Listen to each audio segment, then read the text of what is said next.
Hi, real quick. I've combined my 3 previous Hulk videos into this one big fat video. I made some edits, expanded a few arguments, and reworked some points. Enjoy. Before the Avengers were even a glimmer in Kevin Feige's eye, the top 3 faces of Marvel were Spider-Man, Wolverine, and the Hulk. And while I'm happy other people's favourite comic book heroes have been elevated from B-list and C-lister status to household names in a post-Avengers world, Chris Evans' Captain America, goated. Still, I can't help but look back at the original trio and notice how 2 of them have been treated pretty well. The Hulk, on the other hand, has been steadily sliding down to that big MCU garbage pile. Out of all the various on-screen adaptations of the character, the weakest has to be this abomination the MCU served up. Being a Hulk asks for balance.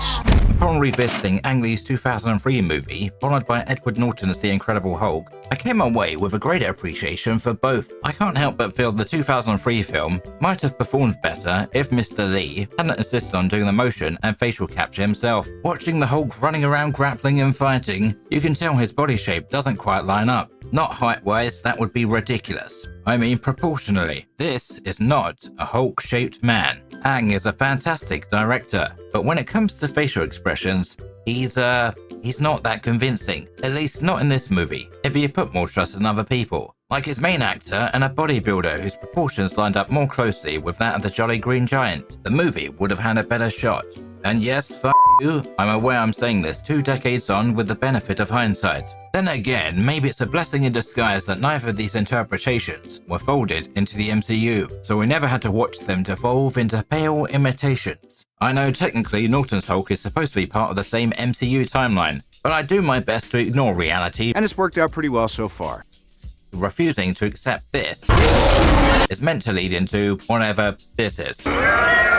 What both earlier entries nailed was delivering strong, compelling portrayals of both the man and the monster. This video is going to cover what I find to be the weakest areas concerning Mark Ruffalo's Hulk. May make it into a series or one big fat video, not sure yet. But before we enter part 1, which Hulk do you prefer? Ang Lee Hulk, Norton, or MCU Savage Hulk, when he was cool before his professor?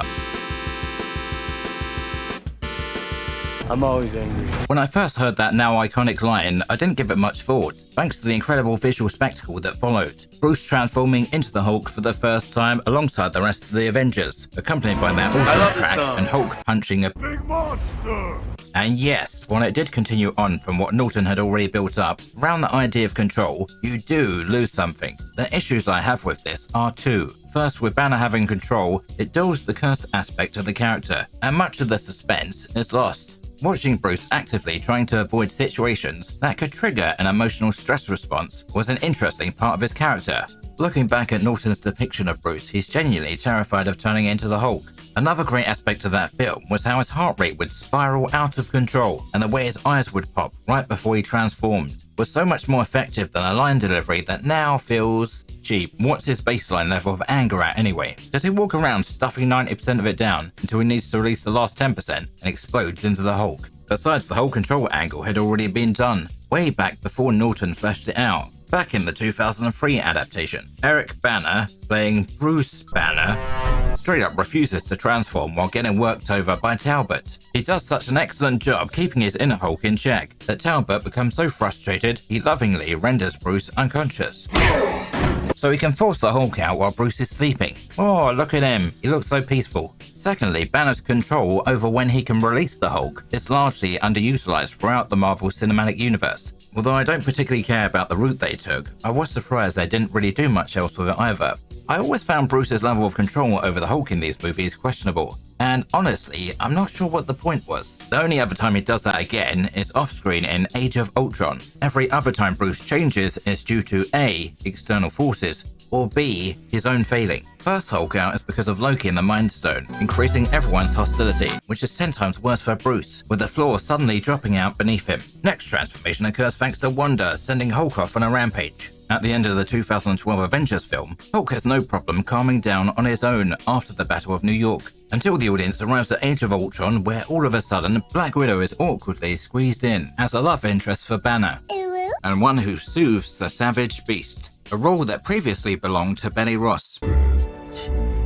until she yeets Bruce off a ledge, causing his next transformation. If I were Bruce, the moment I got back, we are done. Natasha, you are cancelled. I will no longer be in a relationship with this crazy woman. Only crazy pink-haired anime girls get to treat me that way. This was such a bad pairing. In comparison, remember Winter Soldier when Steve and Black Widow were flirting? I found that way more interesting, since in a way they are like opposites. Nat has a dark past, while Steve has always been a hero. Since the beginning when he was trying to fight bullies with the lids of trash cans. I shipped them as the ideal work couple. Also, this would have avoided any unfortunate, unforeseen circumstances caused by Endgame. Wait, is she his niece now? What in the fucking hell? What the? Oh! Oh, no. Ew. Besides, the whole lullaby sequence only serves to downplay the deep connection Bruce and Betty share. Makes you wonder if Tony could have flown off while the Hulk was rampaging around Johannesburg, brought back a woman Bruce had flirted with a few times and told her, "Hey lady, sing a song to that great big rage monster over there. Trust me, it'll work." He adores being serenaded by women he's had a casual relationship with. Never fails. About midway through Ragnarok, Hulk sees a recording of Natasha, and suddenly the slightly more intelligent version of the character reverts back to Banner. Apparently, Betty stand-in does not have to be physically present. Damn, this woman's got some aura. It's so powerful, it can radiate through pre-recorded messages. Natasha, I could really use a lullaby. Toward the end of the film, Bruce fails to voluntarily transform back into the Hulk. Instead, he takes the trip down to Minecraft, and it's the Hulk who makes the change. Plus, I'm removing points because this is a rerun. Your entrance was good. His was better. How much control Ruffalo's Bruce had over the Hulk was left extremely vague throughout his MCU run, which I put down to the studio's general lack of giving a crap, to be honest. Wherever the Huffalo roams, destruction is left in his wake. Take his later appearances, suddenly he's wearing this inhibitor device on his forearm, a device he never had during Endgame. What does it do? Well, basically, it's a contrived excuse to let him revert back to human form. All because whoever was behind the decision to smart Hulk Bruce didn't stop to consider the long-term consequences. 92.7% of Hulk fans are aware She-Hulk's origin involves Bruce transfusing his blood into Jennifer's body, an origin that eggheads over at Marvel should know, or someone at Marvel should have known before going into Infinity War. Like the janitor, I'm pretty sure that guy would possess this knowledge. And look, I get that Kevin Feige must have a heap of projects to juggle, but even he should have some dim awareness of her origin. So why the frick would they make Bruce Smart Hulk before setting up the She-Hulk series? You know what, forget every word I just said. Why did they fail to establish any of the comic book build-up to Professor Hulk?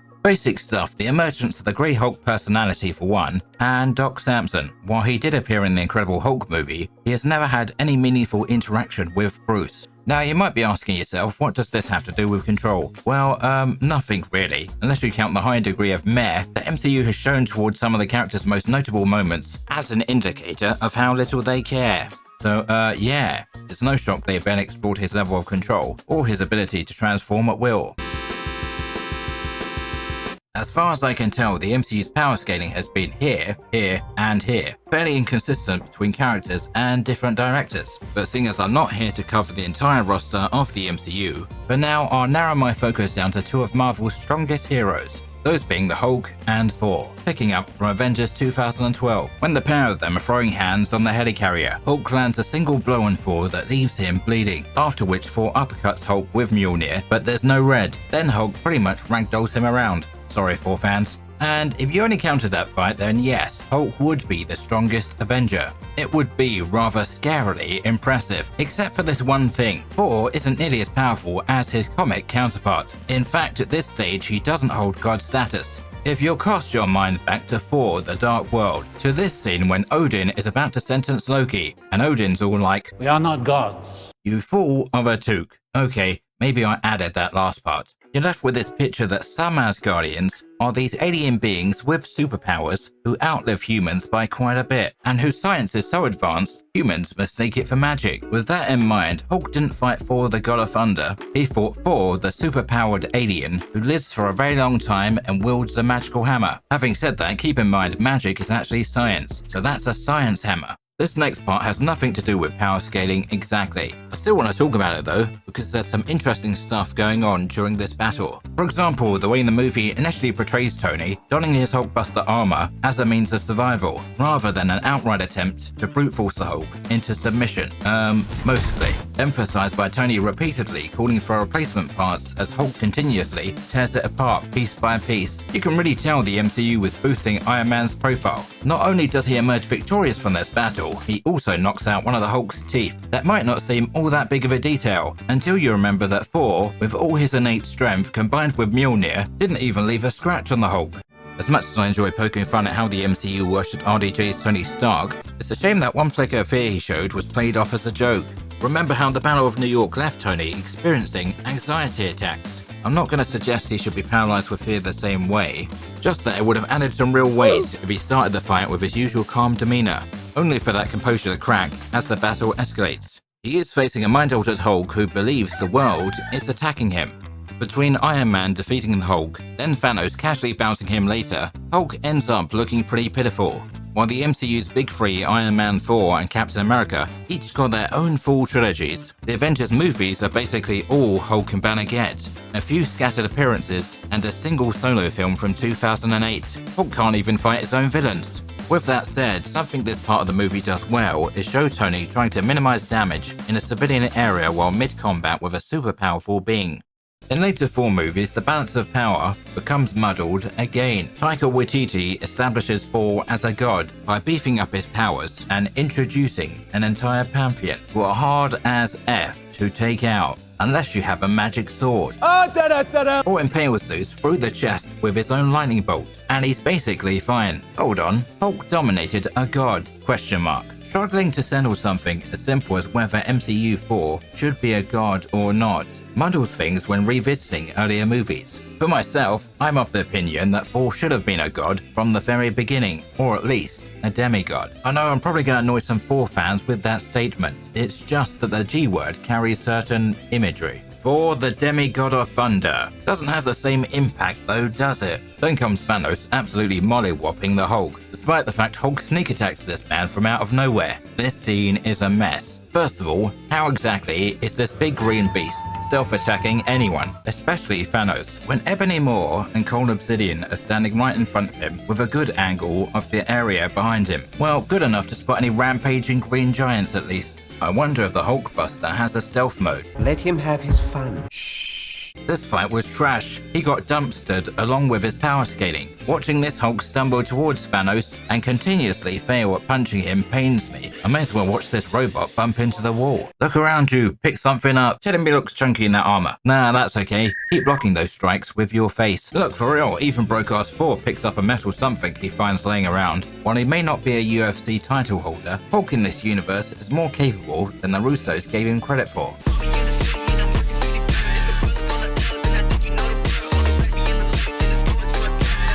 It threw a forklift truck like it was a softball.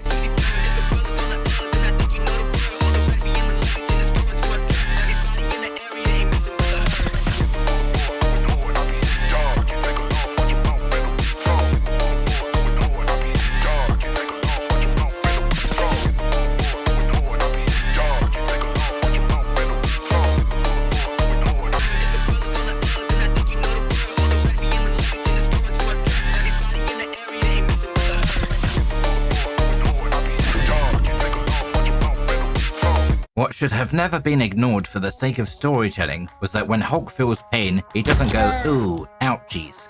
I have to destroy him. But you can't.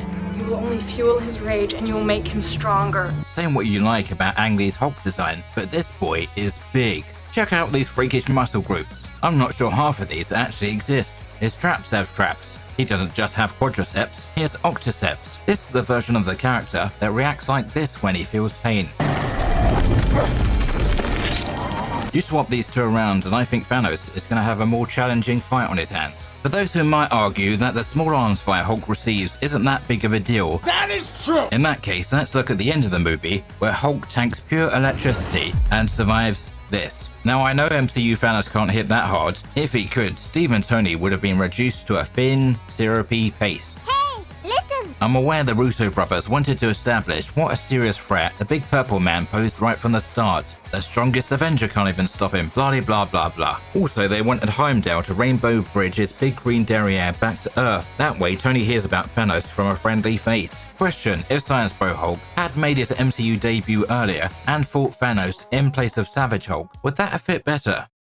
A bit of suspension of disbelief comes with the territory when dealing with superhero movies, along with some plot armor peppered here and there. Thanos defeating the Hulk is not the real issue. It's how easily he was brushed aside compared to other, far more easily squishable heroes. Take Steve Rogers here, the first Avenger, attempting to stop Thanos from acquiring the Mind Stone. While this moment is presented in slow motion for dramatic effect, it looks ridiculous when run side by side with the Hulk's ass whooping. During Endgame, we saw Thanos shrug off Tony's biggest attack and effortlessly pick him up, functional armor and all, like he was a cheap plastic toy from a cereal box. I'm sorry, but if he's powerful enough to do that, then the next time Tony got within breathing distance, it should have been lights out. Regarding Steve vs Thanos, it's important to remember that Mr. Rogers is for the most part a peak human being, not a superhuman, with this one exception. But whoever holds this hammer, if he be worthy, shall possess the power of Thor. Granted, Thor's power can greatly enhance a person's durability, as evidenced by Jane Foster, who's endowed with the full scope of his abilities, including physical might and resilience. Although it doesn't appear to work the same way for everyone. With that in mind, Thanos probably could have kept a hold of Cap and applied a little pressure. Another inconsistency is how Thanos chooses to re-equip himself when fighting a peak human. But when it comes to the Hulk, one of the strongest beings in the Marvel Universe, nah, then it's hand to hand. The man has a shield. Observe the size difference. All this oversized purple M&M has to do is grab Cap's arm like a breadstick and twist. I'm around 95% certain that Steve is no longer infused with Thor's power the second Thanos punched Mjolnir out of his hand. Here, let me explain my hypothesis on how the enchantment works, and why I believe Steve does not possess the power Thor at this moment in the movie. Mjolnir serves as a channeling device for Thor's power. The way the enchantment appears to work is that after first being deemed worthy, an individual must come into contact with the hammer to access that power. Not that that contact has to be constant. They can throw it in battle and retain their Thor juice. Then again, we've also seen that lack of physical contact with Mjolnir cuts off power access. The same seems to apply when disarmed. After all, when Steve is disarmed, he makes no attempt to recall the hammer. Without it, he displays none of Thor's abilities. No lightning, nothing. Even with it, he lacks Thor's ability to fly. Actually, when compared to Thor's enchantment, Odin's is weaker. Now, Steve is still worthy, but the power access seems conditional on being in possession of the hammer. Then there is Tony, who's basically a tech bro in a high-tech suit of armor. If the Russos treated characters consistently, namely Thanos, then without offensive linemen like Hulk and Thor to keep blocking for them, the pair of them should have been folded 3 times over. Thanos is the Genghis Khan of the universe. Wow, sounds dangerous. A villain who would definitely go for the head, especially after learning the Avengers had retired a senior version of him, before traveling back in time, snatching the Infinity Stones, undoing his entire evil plan. Surely Genghis Khan of the universe wouldn't let an exhausted Captain America with a busted down shield survive. How could you fucking miss? I find myself gripped by an unrelenting desire to emphasize what a blunder it is to overhype the capabilities of a villain by showing him dominating the Incredible Hulk, only to have that same villain struggle repeatedly at picking up a glove in the very next movie. Thanos, the Mad Titan, butt polisher of thrones, decimator of populations, and adopter of small green aliens, really struggles, like, a lot. Baby Thanos, baby Thanos, baby Thanos, baby Thanos. Nope.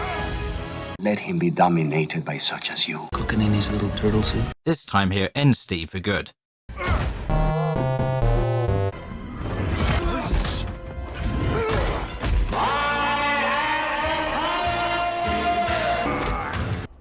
Gotcha, bitch! A complaint I often hear about the Hulk is that he's overpowered. While I sympathize with that view to an extent, I'm actually going to push back on that a bit and say the Hulk's strength has never been the core problem. More often than not, the problem lies in how powerful characters are misunderstood or poorly written. During the Hulk vs Thanos fight, creative problem solving was utterly absent. May as well have tossed the Hulk out the window while they were working on the script. The only other character I remember being mishandled this badly is Quicksilver. Why is he standing over there? However, returning to topic, the Hulk can and has lost before. He's not.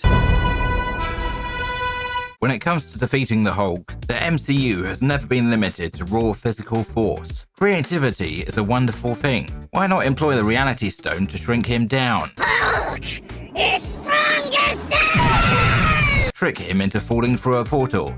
This one time, Cable attacked Hulk's mind while Storm hit him with a massive lightning bolt straight to the heart, incapacitating him. We've already seen that this particular version of the character is not immune to mind control, so there's another option. I'm not presenting any of these as definitive solutions, since adaptations of the Hulk vary in durability, strength, and speed, etc., more as creative alternatives. So we don't have to watch a strong guy with finite strength outmuscle another strong guy with potentially limitless strength. You know what? I've been focused on the green one for a while. So now let's switch over to the fight between Anthony Mackie's new Captain America and the Red Hulk. As the battle is reaching its peak, Cap uses his vibranium wings to absorb the impact and energy from Red Hulk's punches. Before Red Hulk gets a grip on Sam, one massive hand crushing his helmet, leaving the other completely free to start pummeling his body. Yet he doesn't do that. Sam only escapes because Red Hulk has this piece of vibranium sticking out of him, which he decided not to pull out. He removed several pieces earlier, including the one in his chest, but not the one from his abs. That makes no sense. He would feel the lower piece, causing him more discomfort when moving.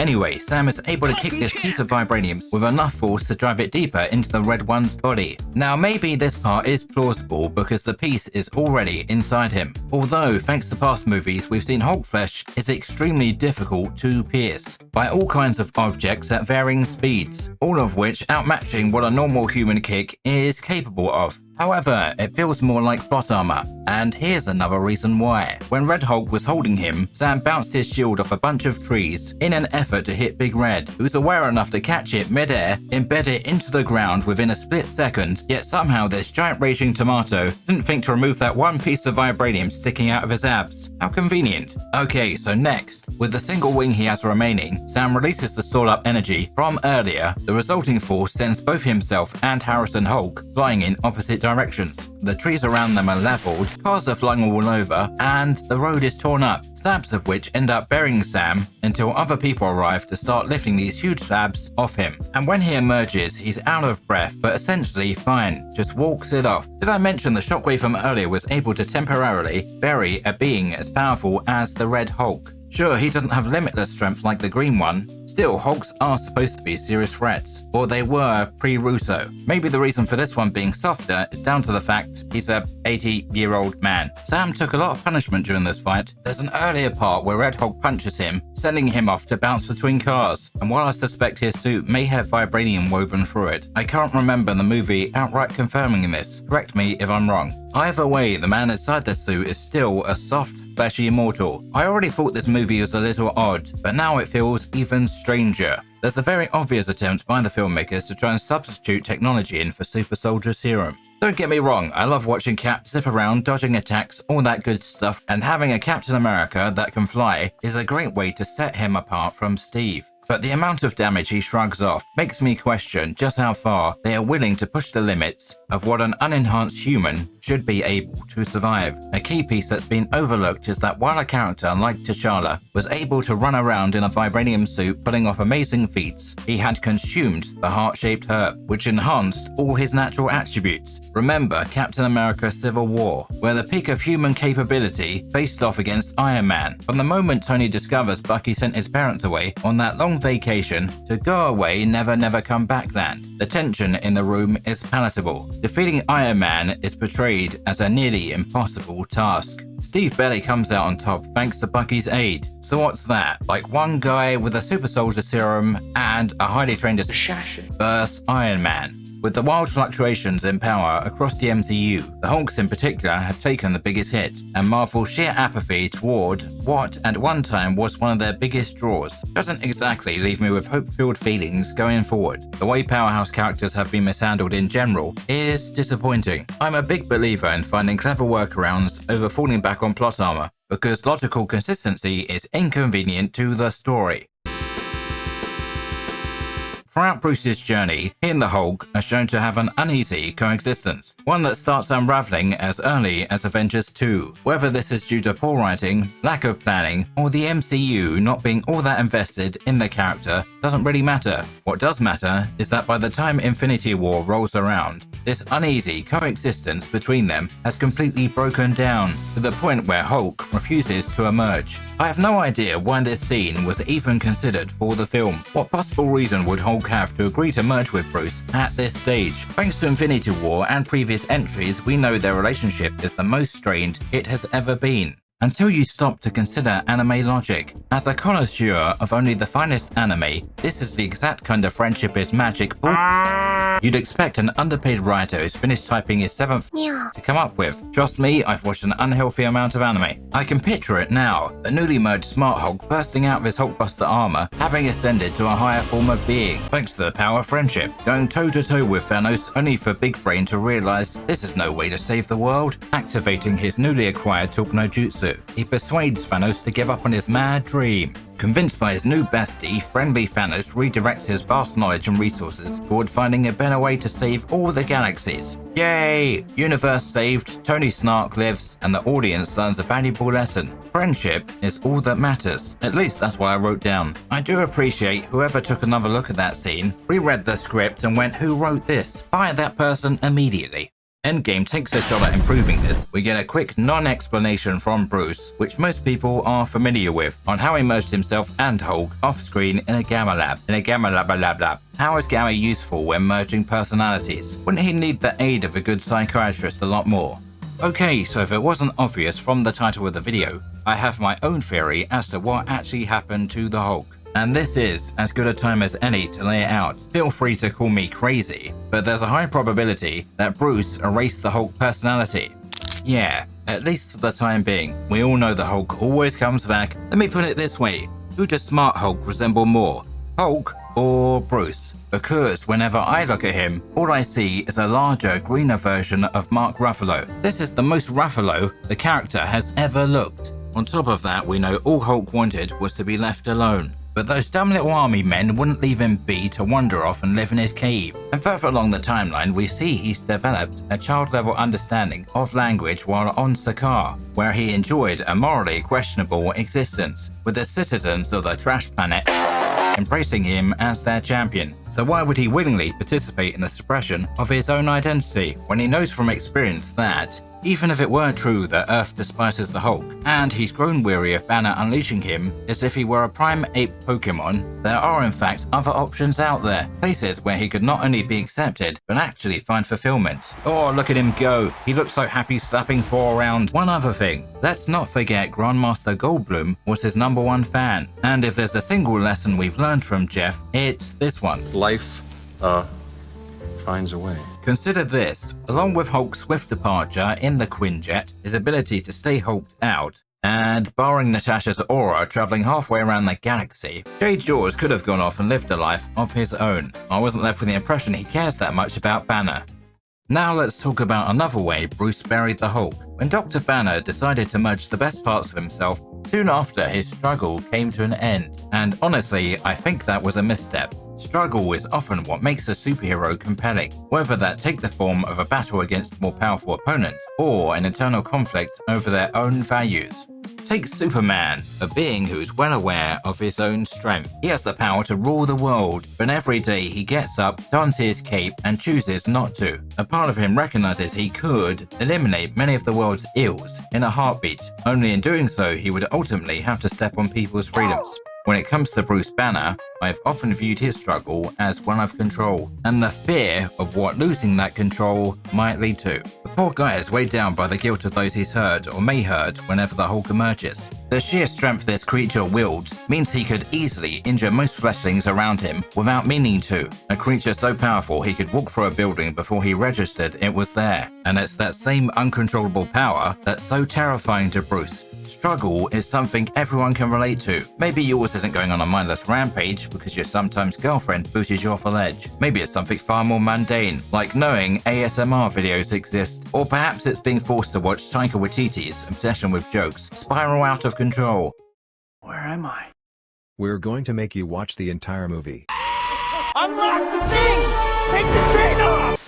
Despite my preferred taste for enjoying Hulk in the style of dramatic monster movies, because that shit is right up my alley, when I was working on this video, I started to envision Banner's overall Avengers run from a completely different perspective. Let's begin with the obvious. Most adaptations of Banner and Hulk depict them as two distinct personalities, sharing one body. Sure, wrapped up in sci-fi and comic book fantasy, but strip that away, and the closest real-world equivalent we have is dissociative identity disorder, DID, formerly known as multiple personality disorder, affecting roughly 0.1% to 2% of the global population. Those living with this disorder have distinct identities, often referred to as alters, each with their own wants, needs, and sometimes even memories, leading to noticeable memory gaps when one identity takes control. Now, obviously, I'm not a doctor, but parallels to the Hulk are hard to ignore, reinforcing my point from earlier. The idea of Hulk willingly agreeing to full-on integration as being pretty unlikely, at least not without a lot of time and cooperation. You know, sometimes I think these movies don't stick to the source material enough, and other times they are way too comic booky. And if you're hoping for an easy fix to this disorder, there isn't one. You can't just dash off to your local gamma lab. People often spend years in therapy to understand and manage the condition. Some may choose to coexist with their identities, while others may pursue integration, but either path is a gradual process. Unlike the MCU, there was an animated show over 2 decades ago that deserves more praise for its nuanced handling of the Hulk and Banner identities, Earth's Mightiest Heroes. Funny how a TV show some would dismiss as nothing more than a dumb cartoon can often portray these characters with more heart and complexity than a series of movies with budgets reaching into the hundreds of millions. Movies that love to sell themselves as ever so dramatic. In this depiction, Bruce starts out as a fugitive. Still, he's putting others before himself, searching for information about those running the Cube, a supervillain prison created by S.H.I.E.L.D., leading to a fight with the Absorbing Man. That ends badly for poor Carl here. You stupid! Although it doesn't end that great for Hulk either, seeing as he ends up captured by S.H.I.E.L.D. However, once inside the facility, we get to see something interesting. I stopped trying to cure the Hulk a long time ago. I reached out to him. There's a place in this world for the Hulk. This is our first real look at the more nuanced relationship between Bruce and the Hulk, a departure from most on-screen depictions, including the initial Avengers movie, where Bruce is reluctant to release his green alter ego, needing to be pushed into letting him Alright, that's enough tempting the copyright gods. In contrast, the show starts out with a Bruce who already respects the Hulk's existence, going so far as to acknowledge that he can actually be a force for good in the world. We catch a glimpse of this in what leads to his capture. In a moment of hesitation, when a path was opened for him to leave the scuffle with S.H.I.E.L.D., he decides to save a S.H.I.E.L.D. agent instead. Personally, I prefer the save he made right before that, when General Ross in his short-sightedness fires this directly into the combat zone, and Hulk in response leaps ahead to intercept, taking the force of the explosion on himself, saving Black Widow and Hawkeye. Hulk could have bounced his way to freedom and ended up on a nice beach somewhere. Instead, he did the stand-up thing, actively choosing to save the lives of people who only moments ago he was mid-combat with. In Breakout Part 2, we're showing Banner and Hulk sharing the same mental space, offering insight into how the two coexist. On the one hand, useful. On the other, potentially aggravating. After all, living with another voice in your head would be challenge enough, without the government constantly hunting you down. In this moment, Banner exists only as a visual cue for the audience. He's not physically sitting in the diner. Coincidentally, this is the same scene where Hulk agrees to go and help what will become the Avengers. If I do this, then you do something for me. What? I stay the Hulk. Banner agrees to give up his physical presence, a reversal of what we saw at the end of Age of Ultron, when Hulk pieced out in a Quinjet, gobbling up 2 years of Banner's life. Earth's Mightiest Heroes puts Bruce's selflessness front and center, his choice further solidifying his belief in the Hulk. while Hulk staying means he can begin to be seen as a hero, and not as the mindless monster within that Banner chooses to let out, or explodes from beneath the surface whenever the mild-mannered scientist loses control. As the show finds its rhythm, we see a shift, with the Hulk beginning to generally trust Bruce, accepting his advice more often. In the Gamma World arc, when Hawkeye shows up to ask for Bruce's help, Hulk releases Bruce, despite Hawkeye being the one who initially captured Hulk. Later, this happens in reverse. On the one day each month Bruce gets to retake his physical form, he's out fishing when he learns the team needs the other guy, so he willingly gives up that day and goes to help the team. Is this partnership perfect? No. That's the point. It's more grounded and realistic than what happens in the MCU. The show doesn't simply snap away all of Banner's problems. Instead, you see growth and trust slowly develop between these two beings, until a certain equilibrium is achieved. Occasionally, when I'm kicking back, I catch myself wondering, what if the MCU had done something similar? Moments could have played out where Ruffalo's Bruce is meditating, actively communicating with the Hulk, maybe with two floating heads on screen. No, that sounds terrible. Something more subtle, akin to the Venom movies where Venom is a constant voice in Eddie's mind. That's almost perfect. They could have played with reflections, mirrors, glass, water. Maybe Bruce catches a glimpse of Hulk in the reflection, or Hulk sees Bruce staring back at him. Depending on who's physically present, there's always a sense the other is lurking just beneath the surface. The more I think about this, the more I'm convinced a real opportunity was missed out on. Across the 4 Avengers movies, Hulk could have been present more often, establishing him as a part of the team, even when no smashing is required. This would have provided the character with some much-needed agency. Having Hulk stick around during quieter moments would have opened the door to a deeper exploration of his personality. What does Hulk think about the team, about himself, about Earth? Does he enjoy blueberry yogurt more than ramen? More importantly, this avenue could have been used to organically build Bruce and the Hulk's relationship. Having both characters arrive at a point where they are willing to share time would have been a great way to show everyone just how far they've come from that initial Hulk movie. Not to mention providing a smoother transition into Smart Hulk, if they still desired to move the character in that direction. Hell, Tony could have whipped up a jumbo pair of elasticized shorts for the Hulk to wear. I genuinely believe this would have been an upgrade, not just for Hulk, but for the team dynamic as a whole. The Avengers are built around the idea of a group of remarkable people, a gamma-irradiated scientist, a billionaire tech head, a former assassin, this guy with a bow and arrow, a super soldier from the past, and this is a god from space. Don't touch him, he's made of lightning. All learning to work together. To fight the battles that we never could. So why didn't the MCU pave a similar road for the Hulk? It would have made far more sense to find a way to incorporate him as a more consistent member of the team. Over this unpredictable presence, they had no long-term investment in, other than using him as a draw to put butts in seats. Am I overthinking this? Possibly. Either way, this was just A lot of fans were actually pretty invested in the idea of Natasha with actually either or both of you guys, and now obviously she's with Bruce. What do you guys make of that? Jesus. Language. City lights going high, people moving, hustle by, beats pumping through my veins, riding on these urban plains.